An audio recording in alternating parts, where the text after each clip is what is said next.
দুলালের হাত থেকে ইন্দ্রাণী গাঙ্গুলিকে বাঁচানোর জন্য এবার অচেনা এক মেয়ে এসে হাজির হলো। হ্যাঁ বন্ধুরা, ভিডিওটা লাইক দিয়ে দেখতে থাকুন। যে মুহূর্তে কিনা দুলাল মন্দিরে ছুটে যায় ইন্দ্রাণী গাঙ্গুলিকে শেষ করার জন্য, অন্যদিকে যখন কিনা কুসুম অচেতন অবস্থায় গাঙ্গুলি হাউসে পড়ে থাকে এবং ঠিক সেই মুহূর্তে যখন কিনা আয়ুষ চিন্তিত হতে থাকে এবং বলতে থাকে যে কী ব্যাপার, কিছুই তো আমার মাথায় ঢুকছে না, হঠাৎ করে কুসুম ফোন ধরছে না, কুসুমকে আমি ফোনেও পাচ্ছি না, এদিকে আমি কুসুমের কোনো খোঁজ না পেলে তো আমার কোনো মতেই মন ঠান্ডা হবে না এবং আমি করবো তো করবোটা কি, এবার যদি আমি মন্দির থেকে ওখানে যাই তাহলে মা হয়তো বা সন্দেহ করবে যে আমি হয়তো বা কুসুমের প্রতি দুর্বল, কিন্তু সেটা তো বাস্তবতা নয়। কিন্তু আমি কুসুমের খোঁজ নেবো কী করে? কুসুম কোনো মতে যে কথাগুলো আমাকে বারবার করে বলার চেষ্টা করছিল সেটাই যদি সত্য হয়ে থাকে তাহলে তো দুলালের জন্য কুসুমের জানের যথেষ্ট পরিমাণে ঝুঁকি আছে এবং সেই সমস্ত কিছু জেনে কেনই বা আমি বোকার মতন কুসুমকে সম্পূর্ণরূপে একা বাড়িতে ফেলে রেখে আমি আসলাম।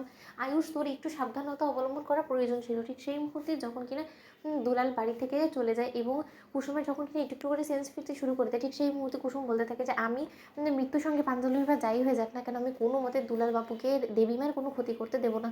ঠিক সেই মুহূর্তে যখন কিনা ইন্দ্রাণী গাঙ্গুলি সমস্ত কাজ মন্দিরে সম্পন্ন করা মাত্র যখন কিনা বলতে থাকে যে আয়ুষ চলো বরঞ্চ এবার আমরা বাড়ি ফিরে যাই, ঠিক সেই মুহূর্তে পেছন দিক থেকে দুলাল এসে ইন্দ্রাণী গাঙ্গুলিকে জাপটে ধরে এবং বলতে থাকে যে এই ইন্দ্রাণী গাঙ্গুলি, একদম চালাকি খাটানোর চেষ্টা করবে এবং কেউ এগিয়ে আসার চেষ্টা করবে না।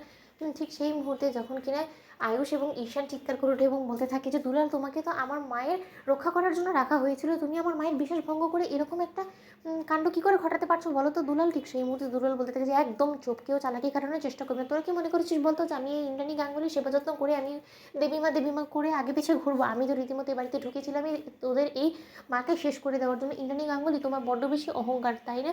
তোমার সেই অহংকার দুমড়ে মুচড়ে মাটির সঙ্গে মিশিয়ে দিব, কারণ আমার কাছে উপর মহল থেকে অর্ডার আছে যে তোমাকে যে কোনো মূল্যে হোক না কেন শেষ করে দিতে হবে এবং তোমাকে শেষ না করা পর্যন্ত তো এই দুলাল এখান থেকে কোথাও যাবে না। আজ হবে ইন্দ্রাণী গাঙ্গুলি তোমার শেষ দিন। ঠিক সেই মুহূর্তে যখন কিনা সেখানে কুসুম গিয়ে হাজির এবং কুসুম যখন কিনা এই দুলালের হাত থেকে সেই রিভলভারটা কেড়ে নেওয়ার চেষ্টা করতে থাকে, ঠিক সেই মুহূর্তে আয়ুষ বলতে থাকে যে কুসুম সাবধান, কুসুম তোমার মাথা থেকে রক্ত পড়ছে কী করে? ঠিক সেই মুহূর্তে যখন কিনা দুলাল বলতে থাকে যে তোর কই মাছের প্রাণ না রে কুসুম সরকার, তোকে আমি সেখানে রিভলভার দিয়ে মেরে এলাম, তুই তো অচেতন অবস্থায় পড়েছিলিস, তাহলে তুই এখানে কী করে সজাগ হয়ে আবার চলে এলি বলতো? ঠিক সেই মুহূর্তে কুসুম বলতে থাকে যে আমি বেঁচে থাকতে আমার দেবী মায়ের উপরে একটা আঁচও আমি আসতে দেবো না এবং আমি আমার দেবী মাকে রক্ষা না করে এখান থেকে আমি কোথাও যাবো না। তুই আমাকে শত মারার চেষ্টা করিস না কেন, আমাকে এত সহজে তুই দমাতে পারবি না। ঠিক সেই মুহূর্তে ইন্দ্রাণী গাঙ্গুলির দিকে বন্দুক তাক করে কুসুমকে ভয় দেখিয়ে যখন কিনা কুসুমকে দূরে সরিয়ে দেয়, ঠিক সেই মুহূর্তে ইন্দ্রাণী গাঙ্গুলির উপরে গুলি চালাতে নেওয়া মাত্রই হঠাৎ করে এক অজানা মুখ এসে ইন্দ্রাণী গাঙ্গুলিকে বাঁচিয়ে দেয় এবং দুলালের হাত থেকে সেই রিভলভারটা কেড়ে নেয় এবং বলতে থাকে যে খবরদার